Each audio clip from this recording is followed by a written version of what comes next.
Thank you very much, Dr. Rukmini. Thank you very much, Mr. Tripathi. Always an honor and a pleasure to be with you and to be with people like Brigadier Sanjay Agarwal, with Dr. Rukmini.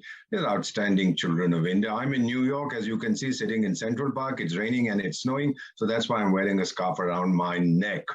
Now, let me also say that while we're going to talk about Ukraine and Russia and whatever impact it has on India, which is very limited, everyone and his grandmother is talking of this, but yesterday marks 2 years since the World Health Organization declared the COVID-19 pandemic.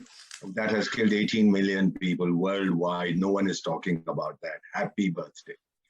President Ronald Reagan, you've heard of this character. He once surprised Mikhail Gorbachev at their first meeting in 1985. He claimed that if a Martian invasion happened, people from Mars came, it would force the United States and the Soviet Union to settle their differences overnight. A January 2022 rap song, you know what rap music is, by Tom McDonald and Adam Calhoun is sweeping the charts in America. It's called the New World Order. Do you know what the punchline is?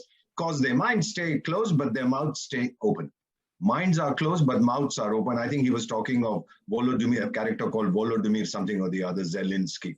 Now, if it were not for the casualties and destruction, I would call this the tournament of shadows, as the Russian Empire described their 19th century confrontation in Central Asia with the British Empire. Unfortunately, it seems closer to Russian roulette, in which potentially fatal risks are taken. An American journalist friend, we go for a walk every morning with a group of senators, former senators, journalists, etc. He said every time the West gets involved in other countries' protest movement, it ends badly for the protesters. And then he asked me, he said, do you remember Hong Kong?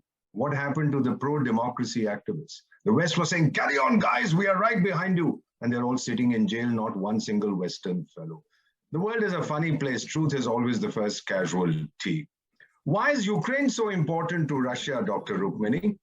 Every kid knows that the unanimous declaration of the 13 United States of America that were formerly British colonies was the collective first step in forming the United States of America. How many know that the original USSR, Union of Soviet Socialist Republic founding agreement, 1921, was signed by Russia, Ukraine, Belarus.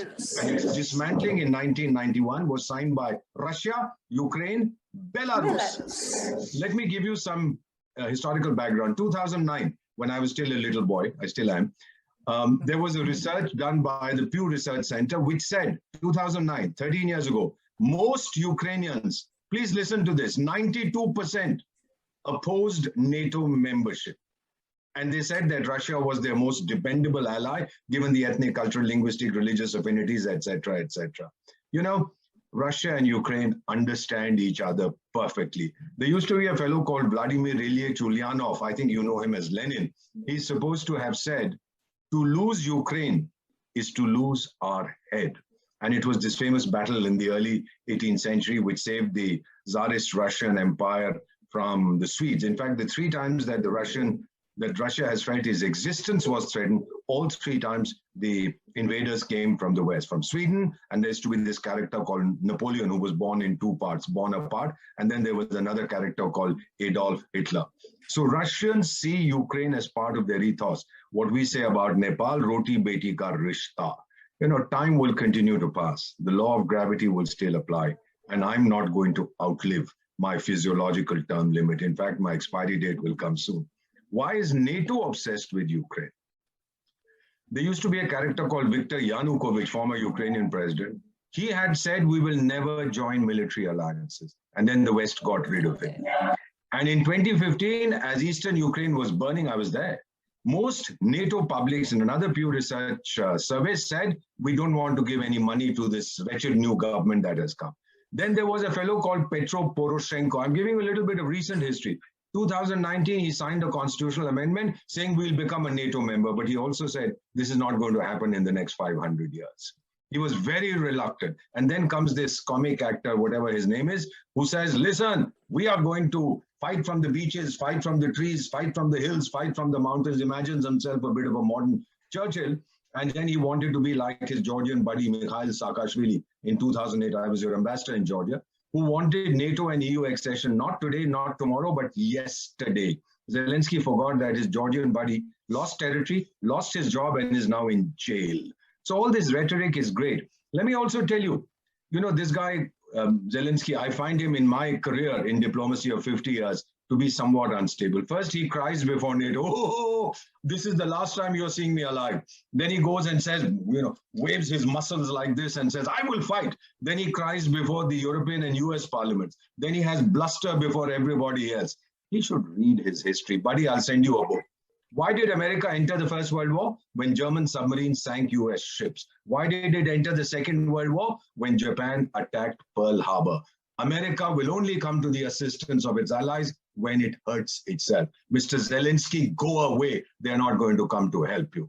Do you know that during the Second World War, the US committed to materially aiding the opponents of fascism, but the United Kingdom, do you know this? There was a program called Lend-Lease. They had to pay for the equipment they were getting from the United States. It was known as the cash and carry system. When they went into Iraq and Libya, how did America pay for it? Oil contracts, happy birthday, give me the money and I'll do what you want.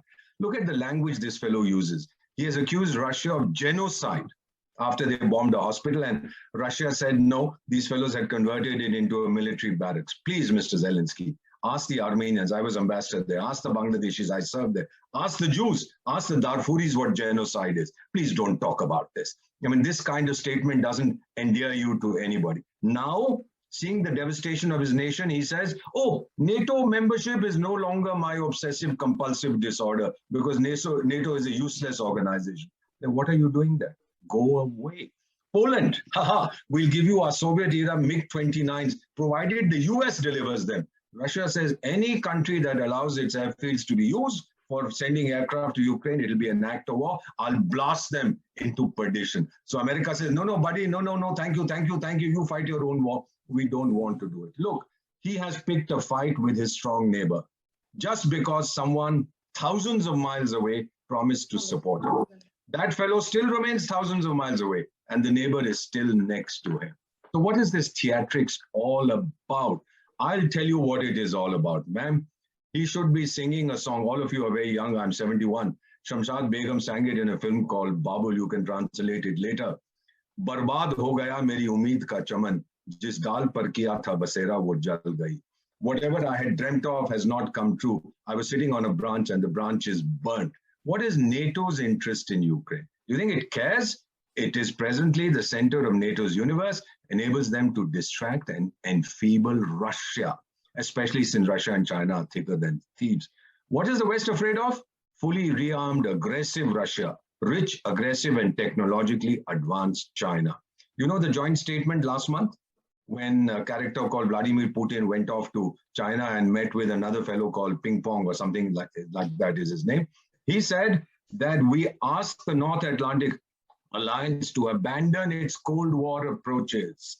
And Ping Pong called Vladimir Putin my best friend and great colleague. The West is frightened, ma'am. The order that came in 1945 is now being challenged. A new world order is waiting in its mother's womb to be born. So what's the name of the game? Sanctionomics. Oh, we put sanctions on businesses, banks, billionaires. We'll choke the Russian economy. By the way, I'm drinking Coca-Cola because the Russians can no longer drink it. Although the latest is that they're still drinking it. So Coca-Cola is what opened up China, and Coca-Cola is what's going to hurt Russia. And McDonald's, right? So you can't eat McBurgers. If you want, we'll send them to you from India. What kind of nonsense is this in our world today? By the way, my teacher at Harvard, a fellow called Robert Merton, sociologist, used to talk of the law of unintended consequences. One consequence, Germany is increasing its defense budget. The ghosts of Nazi Germany have been exorcised. Then the US asked Saudi Arabia and UAE to pump more oil to cool prices. They say, go climb the Eiffel Tower. So Riyadh is angry because Biden criticized the kingdom during his campaign. US is unhappy. UAE is unhappy that they are criticizing its involvement in Yemen. So what is America doing? Going to Iran and Venezuela and saying, oh, buddy, I love you. I'm so sorry I was angry with you. Let's kiss and make up. Please pump more oil. Is this a joke? Do they really think that the world will believe this nonsense? Finally, what's going to happen, ma'am, after the crisis is resolved? The good news is that the foreign ministers are talking in Turkey and hopefully talking Turkey. Talking Turkey is an expression, you know, which means that they're talking the truth and fundamental. After the crisis is resolved, let me tell you, the tribal militias, also known as the specialized agencies of that racket called the Disunited Nations. They will compete for funds to rebuild the country. UNICEF, UNESCO, WFP, UHCR, UN Farm, all these NGOs will come say, yeah, give me 5 billion, 10 billion, 15 billion. I'll rebuild Ukraine. And who will get the contracts? US financed companies will get the contracts as they are getting in Iraq and Afghanistan. And ma'am, finally, as the French would say, plus ça change, plus c'est la même.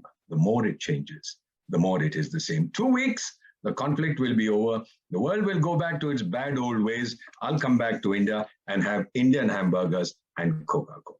Thank you. I would like to welcome you to enlighten us with your opinion about this ongoing Ukraine-Russia crisis and its impact on India. It's quite interesting time, actually. Yeah, yes, thank you. Really. And it's a pleasure that you all have called me with such luminaries here. And I have shared once the group with Ambassador Vohra, and he's quite a vociferous voice and quite lucid voice too, actually. Interesting point. See, I'll have to pick up certain signs to make you all understand what I have in my mind.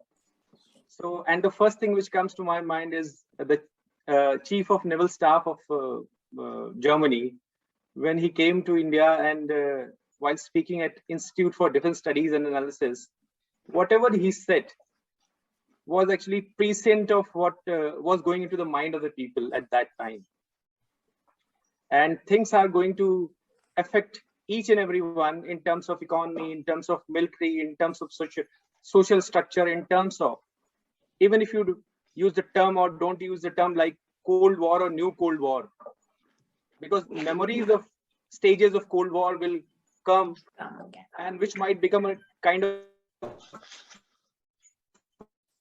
reference to everyone to understand what will happen, and you know what, COVID has thrown a very interesting time in front of us. And while strengthening of relationship between China, which has lots of funds with itself, and for which every country in the world is looking for, actually, India is in a state wherein it requires technology. It is stuck on its borders in Eastern Ladakh with China. And in that case also, when the Quad was formed, and the kind of, 2 days back, Australian chief of the staff, army staff, was in India. He's still in India. And we finished an exercise with Japan, which are the two nations of the 4 Quad countries, actually, exercising with India, talking with India. But do you think India has got that kind of an answer which it sought? That's the question which will decide the direction direction of Indian subcontinent. Will South China Sea remain the focus of America in the case wherein it has to now handle its European border side, its European friends, and when it has lost a kind of credibility right from Afghanistan days, that it left in a jiffy. And in case of the NATO also, people are saying that, was it able to help the Ukraine the way it should have? Should India rely on a partner? Will it be helping India in case of China? You know, there are certain good signs for India which might help India, which is like India has tied up with France to produce engines, which had been the weakest point of India, because even if it produced a LCA, light combat aircraft, it needed engines which was working on G404, which was American. So there's lots of permutation and combination. It's going to be very interesting time. Lots of dynamics, international geopolitics, geoeconomy is going to decide the direction. That's what I have to say initially. Then we have a question by Alankar Upadhyay, and he would like to ask the panelists that, do you consider India's stand of neutrality at this issue right? What if United States and European Union don't support economically and strategically whenever India needs it? Let me put it to you bluntly. We are not neutral. We abstain on the vote. It's a very powerful statement of self-alignment that we don't. Look, have you heard of a character called Chanakya? Sorry, Dr. Rukmini? Yes, sir. Okay, Mr. Mike Singh, you heard about him? Chanakya? 2,400 years ago, he said, my enemy's enemy is my friend. I don't recall him saying that my friend's enemy is necessarily my enemy. What's my problem with the United States? They're not my enemies. Russia is not my enemy. Ukraine is not my enemy. Why should I take sides? The Americans have this paradigm of if you're not with us, you're against us. Remember when they beat the hell out of the Pakistanis in 2001, said we'll bomb you into the Stone Age. We don't have that system. And if NATO and the European Union have it, whoever's asked this question, Mr. Upadhyay, well, too bad for them. They need India more than India needs them. We are the one country that in the Quad shares a land border with China and has taught China a lesson. You guys just make a lot of noise from a distance. You haven't confronted them. Ask me, sir. I was orphaned in 1962. He was commanding First Sea. They captured him and shot him in cold blood, the great Chinese. You know how much I love them. It hurts to this day. I don't want to say anything else. I was 11 years old then. Sorry, Brigadier Saab, you are back. He was commanding First Sikh, sir.